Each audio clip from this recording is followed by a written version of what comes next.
A federal judge ordering some Biden administration top officials to stop their communications with social media companies about certain content. This is a win for GOP states in this lawsuit against the government, accusing them of going too far in their effort to combat COVID-19 disinformation. And this just in, the Justice Department is appealing the judge's order. My panel is back with me. Okay, Jen, tell us what you think about this ruling. What do we need to know here? Yeah, Allison. So this is a deeply flawed ruling. I mean, the kind of common sense macro view that the judge is going to prohibit large swaths of the government from having any contact with social media companies when things show up on social media that are dangerous, that threaten our national security, that threaten individuals' personal safety is ridiculous. But as a legal matter, it's seriously flawed. You have no standing here. You have a misunderstanding on the part of the judge of First Amendment jurisprudence. You have a vastly overbroad injunction issued on so many levels. This opinion was improper. I think DOJ is very smart to appeal it. I think that they will win that appeal. And I'm sure the panelists will talk more about how outrageous the notion of this is in a more general sense. But legally, this is very, very problematic. Matt, here's what the judge said. Blocking the Biden administration from communicating with social media companies, specifically flagging content or posts on social media platforms and or forwarding such to social media companies, urging, encouraging, pressuring, or inducing in any manner for removal, deletion, suppression, or reduction of content containing protected free speech. That's a lot of legalese. It is. Your thoughts on this? There's also a lot of kind of open door in the second half of the injunction, allowing for some national security kind of suppression or jawboning to get in, which I find is unfortunate. I think it should have been broader. I think the outrage here is from the government's behavior, especially in the year 2021. Wait, just help us understand. What do you think they should not be doing? I think that the President of the United States shouldn't be saying Facebook is killing people, because that's nonsense on toast. I think that the Surgeon General of the United States shouldn't be out there calling for a whole of society, not even whole of government, a whole of society crackdown on misinformation, which he then fails to define. I think that Jen Psaki, as White House press secretary, shouldn't be telling Spotify that you got to do more about Joe Rogan here. That's crazy. 20 years ago, after 9/11, we all remember this, right? When Ari Fleischer came on, he took so much heat from CNN, from a lot of people here, probably from me, definitely, when he said that in the wake of 9/11, Americans need to watch what they say. That's all he said. There wasn't anything, backed up. There wasn't regulation. Americans that he was talking about didn't have business in front of the government, the federal government. He said that he took a ton of heat because we understood we don't want the government to be telling us that. Now we have the government telling social media companies, you need to kick Alex Berenson off Twitter. That's bad. They're using national security to suppress the Hunter Biden laptop story, which wasn't a national security story. That's bad. So the outrage for me is not this ruling. It's weird. It's 45 pages. The outrage is in the government's behavior, especially in the year 2021. Jay. I mean, look, this really is the Twitter Files case. This is a weird mismatch of a sort of sublimation of anger at exactly what Matt was talking about. I'm not sure I share that anger, but that's what it is, that rage, into a very bizarre order that is sure to be overturned on appeal. This particular judge does have a record of kind of some wacky rulings that's just his track record. I don't need to say MAGA to know that that's what it is, but that's what it is. And I think this is a very poor vehicle for expressing some of that real concern. There's also a real naivete, and I don't think it's naivete, but a sort of willful naivete. There are some exceptions in the order, which Jen didn't include in her quick summary of it. So just that, which do accept, national security, a couple of other things, criminal acts. If there's a sort of, sex trafficking ring that the government knows about, they can tell the social media companies and the social media. So there are those exceptions. However, it's obvious that free speech law does not mean you can say shout fire in a crowded theater. That's the cliche. That's true. What that just means is you can't say speech that causes imminent harm. There may be a question of fact as to whether COVID misinformation causes material harm. That might be an interesting factual debate, which we could have. But the idea that any speech, except for these tiny exceptions for national security and so forth, is just allowed because we support free speech, that has not been the law of free speech for 225 years in this country. I think we find ourselves in a dangerous place where the government is effectively building back doors into private companies to monitor its citizens.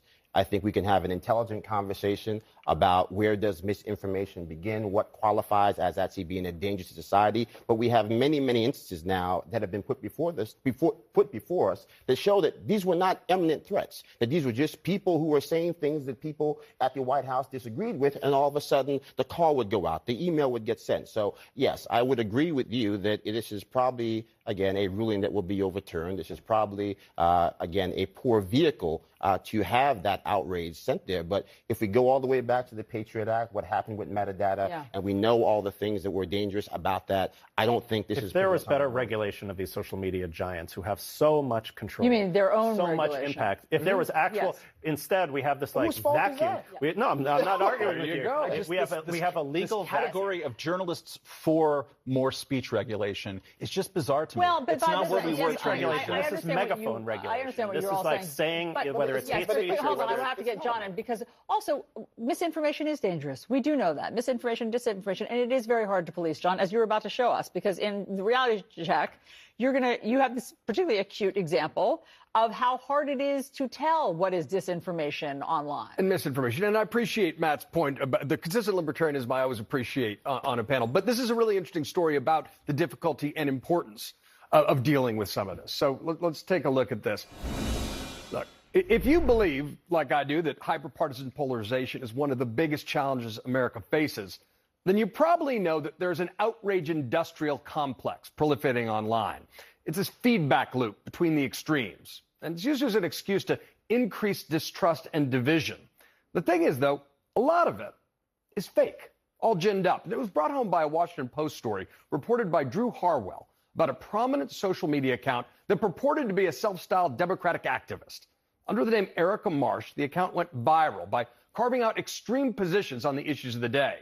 The account is now suspended, but while active, get this, one tweet published after the Supreme Court's affirmative action decision, that tweet was viewed 27 million times, providing plenty of opportunities for I told you so outrage and virtue signaling from folks like Congressman Matt Gaetz. Now, for an allegedly liberal account, its audience seemed to have been primarily people on the right looking for confirmation bias. And according to the account's biography, this just wasn't some random person on the far left screaming into the digital wilderness. No. It was someone who purported to have worked as a field organizer on the Biden campaign, volunteered at the Obama Foundation, someone who seemed to be in the proximity of power. But as it turns out, that does a lot of work. Because according to the Washington Post, there's no record of this person, Erica Marsh, ever existing. So John, who is acting as Erica Marsh then? Well, this is part of the difficulty of figuring out the root of this stuff. But that's actually just part of the latest example of this sort of weird culture of trollish sock puppet accounts created by people looking to gin up anger and self-righteous defense on their side of the aisle. Seriously, let that cynicism sink in, and then understand why we need to do a better job of reining in disinformation efforts that are designed to divide our democracy. We need guardrails, reasonable regulation, especially with the rise of AI that promises to supercharge disinformation efforts going forward. It's a job for platforms as well as politicians who are willing to think beyond partisan self-interest in the short term and take action together to get something done. And that's your reality check. John, come back and join us. Thank you. That was a great object lesson. There you go. Because she doesn't exist. I mean, basically, this Erica Marsh doesn't appear to exist. They can't find any records of her. And yet she gins up all of this outrage, and she's used by the right as, look at this crazy liberal. This is what we're all fighting against. But she's a boogeyman. Yeah, and thankfully we had a lot of good private speech and journalism that showed that. And we're talking about on this nice private network here. It's a wonderful corrective. No, it really is. And we saw that a lot during COVID. There's a reason why people are mad, because voices that dissented, that were sometimes wrong, but sometimes they were also right, were kicked off of platforms under pressure from the government. It made the discourse about our measures worse. We should be mad about that. That's okay to be mad when the government wrongfully suppresses viewpoints. But let me get Jen Rogers in. Jen, I hear what everybody's saying. Yes, freedom of speech is obviously fundamental. However, disinformation and misinformation is dangerous. And if the social media platforms aren't self-policing, what's the answer? Well, listen, if this lawsuit were filed by someone who was kicked off, and they filed a lawsuit alleging that they had been kicked off because someone in the government applied serious pressure, threatened the social media platforms if they didn't remove this person, then you'd have a real lawsuit. That's not what we have here. What we have here is a group of states that don't have standing trying to get what they got, which was a nationwide, massively overbroad order saying that these large swaths of the government, not individual actors, but agencies, entire agencies are not allowed to communicate with the social media platforms. You can't even point out that there's a problematic post. You have to trust that they will find it with their own algorithms. I mean, the government has a massive infrastructure in place to find problematic communications. And they're saying you can't even let them know about that so that their own processes for taking out that disinformation can kick in. So it's an overwhelmingly problematic order. It's taking a blowtorch to, pick your analogy, right? You need a little tiny hammer, you're taking a blowtorch. It's not the right approach here, and it's definitely going to be overturned. Gotcha. I mean, if we were to zoom back, I think Matt brought up the Patriot Act and some of the controversies 20 years ago. If you were to tell me 20 years ago that these fundamentally unregulated, gigantic monopolistic companies would have so much authority to either regulate, to suppress speech, to allow speech, to decide who to regulate, that it would be up to one billionaire, Elon Musk, to totally change the rules of the game on a platform that has massive impact in terms of how people act, in terms of I thought you were crazy.